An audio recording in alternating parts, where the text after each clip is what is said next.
If you collect basketball cards, chances are really good that your first pack looks something like this. The 1989 Hoops basketball set was extremely significant and was printed in huge quantities. This was a sign that basketball card collecting was finally coming back. And in a very real sense, this set marked the beginning of modern basketball card collecting. Actually, you could argue that this was, I guess, the first real basketball card set of all time. In other words, the first one that had significant competition. See, it wasn't really until 1989 that we had more than one company making basketball cards at the same time. And unfortunately, it's probably going to take us a few more years to get back to the basic concept of competition in the market. Anyway, let's take a closer look at what happened back in those days. So as you probably know, 1948 Bowman was the first basketball set of all time. Bowman made cards for every major sport in 1948, and they all look pretty much the same. The backs of these cards also have an extremely similar design. The cool part is that there were a few cards showing things like play diagrams. I guess this gives you a basic idea of what professional basketball was like in the late 1940s. Anyway, it was 5 cents for 5 cards plus 3 pieces of gum. And these days, even these wrappers are worth a lot of money. And that was the last major pro basketball set for about a decade. That's right, it took about 10 years for the next one to come out. And this is a pattern that we're going to have to get used to. After buying out Bowman, Topps made the next major basketball card set in 1957. These cards are attractive both front and back and are pretty scarce. Now, since it was 1957, it's not like there were a ton of recognizable star names. After all, the NBA was still pretty obscure in the late 1950s. So most people who write seriously about basketball think of 1961 as being the real watershed year of the NBA. This is the year when the superstars started flowing in. And of course, there was a major basketball set that year, but this time it was made by Fleer. Fleer was in the middle of trying to crack into the baseball bubblegum card market when it came out with this set in 1961. It was still 5 cents for 5 cards, a tradition in those days. And it's hard to see how this package was any different from anything that Topps put out. Anyway, the design of this set is kind of hard on the eyes, but the star players are all here. And so you've got cards for guys like Elgin Baylor. This is essentially a Wilt Chamberlain rookie card for all intents and purposes. And you've got guys like Jerry West, and I could go on. The set is stacked with recognizable names, sure, but the design is just awful. I mean, who makes a sports card set where the photo is black and white and everything around the photo is in color? Anyway, Fleer gave up after that set, and it wasn't until the end of the 1960s that Topps got back in the market. 1969 Topps basketball was oversized and not heavily printed. This set was really an experiment by the company to see if there was a market for these cards or not. The cards themselves are actually pretty boring and are nowhere near as nice as the 1957 Topps cards. But just about everybody is a rookie since it had been about a decade since the last set. Anyway, the gimmick was giant cards, and it was 10 cents for 10 cards. And even the packages looked really long.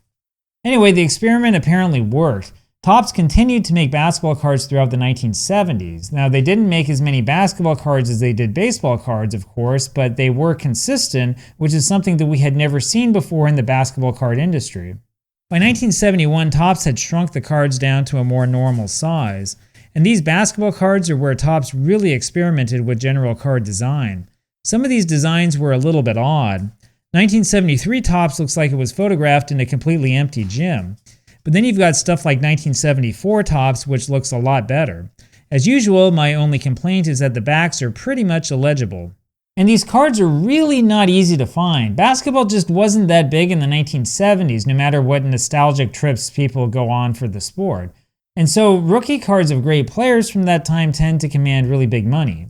Topps did try the big card approach again in 1976, though it still didn't really go over that well with card collectors.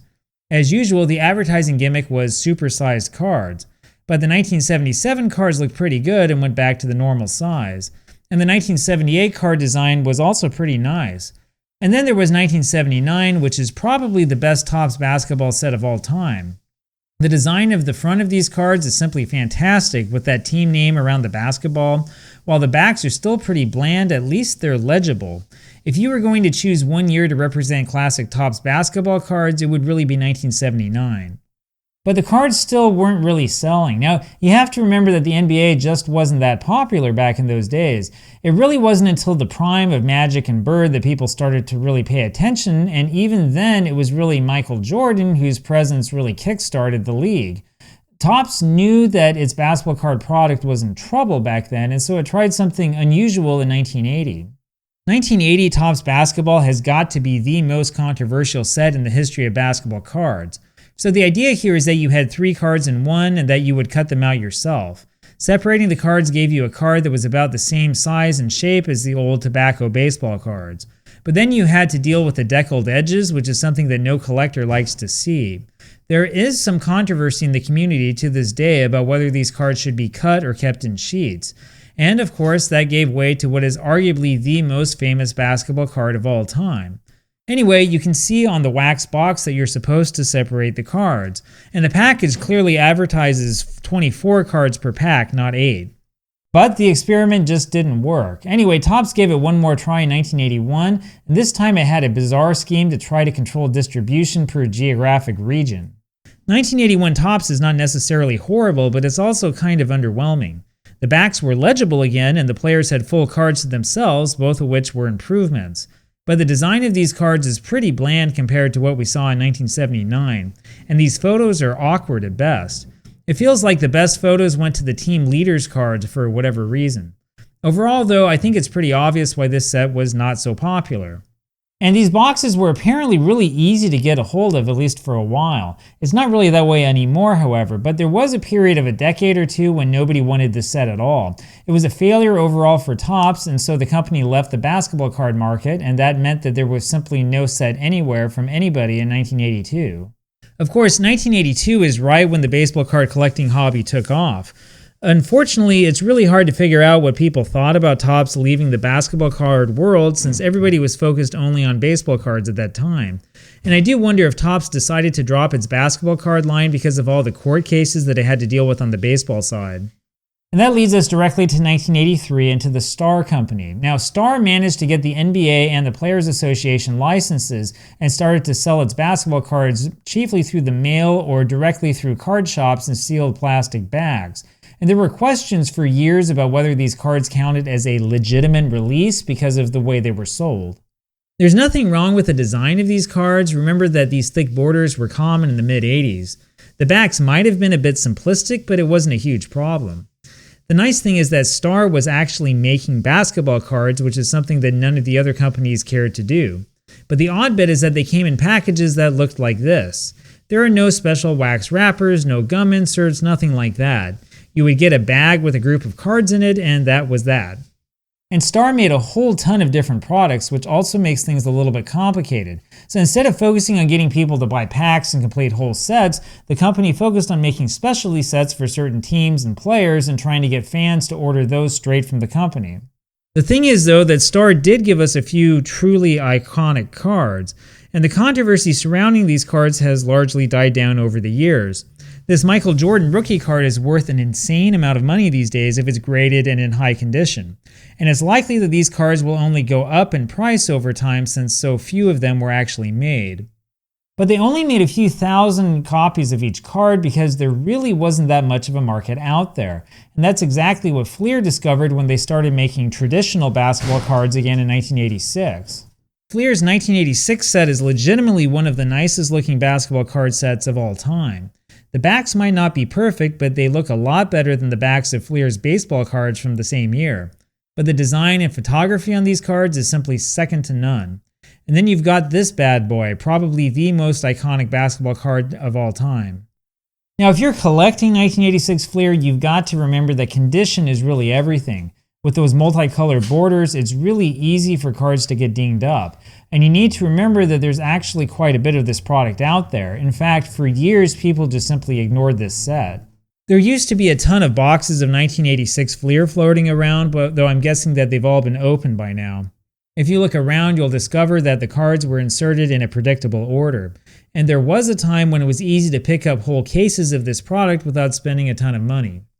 But that's really no longer the case. A lot of people still consider the Fleer rookie cards to be the true rookies of a lot of the stars in the mid-1980s. And even if you're a fan of Star's products, you do need to realize that the 1986 Fleer Michael Jordan will always likely be the most desired version of his rookie card. Anyway, 1987 Fleer was kind of a step back. The photography is still really nice, but the card design makes me want to puke. Star was on its way out around this time, so Fleer was basically alone in the basketball card world. But you kind of wish that Fleer would have some competition to give them an incentive to improve the quality of the card. And that's exactly what I think has to happen these days with this lack of companies making basketball cards. You need to have some competition to give companies the incentive to do a better job creating cards. Otherwise, you wind up with these totally bland sets that nobody cares about. It hurt Topps in the 1970s, it hurt Fleer in the late 80s, and it's going to hurt Fanatics today. 1988 Fleer was kind of more of the same with a strange color scheme. I seriously don't know how you can tell if the card is dirty or not. At least the backs had some color, though there was a lot of wasted space. I hate to say it though, but this set just feels sloppy to me. But help was on the way, help in the form of competition. 1989, after all, was the first year of hoops. As this September 1989 article in the Los Angeles Times describes, both the NFL and the NBA wanted to get a piece of the sports card market, which was hotter than ever. This was the year Pro Set started making NFL cards, which the media incorrectly interpreted as being produced by the NFL itself. Meanwhile, the NBA partnered with a company called Liggett Group that created the first hoop set. The idea both leagues had was to create a nice-looking and popular product that could gather up the money of the hundreds of thousands of new collectors that were out there. That's right, there were hundreds of thousands of new collectors entering the market every year. If you didn't understand junk wax before, well, now you do.